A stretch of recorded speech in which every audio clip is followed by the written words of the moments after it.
който живее в лаборатория. И каза: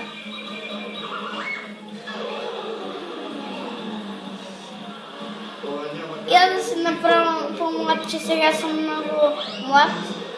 Стар. Че сега съм много млад, да се направя леко по-стар.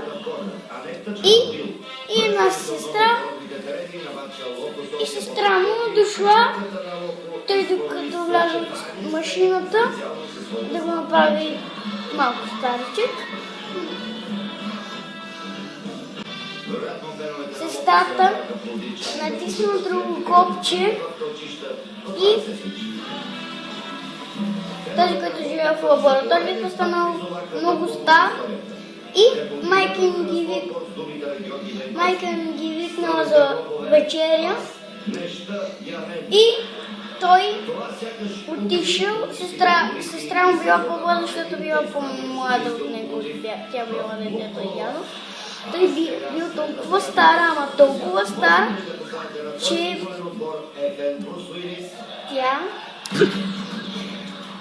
Той бил толкова стар, че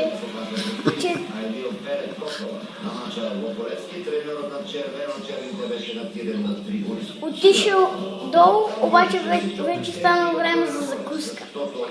Обаче майка му казала: Къде е това долу? в хола. Той Той е отишъл бил на втория етаж. Или на третия? в втория етаж, в хола. Казал на майка си: здрасти, мамо. И той казал, и тя каза: какво ми викаш, мамо, нали си дядо? Само се трансформира като дядо. Що се трансформирал? Защо се трансформирал по-млад?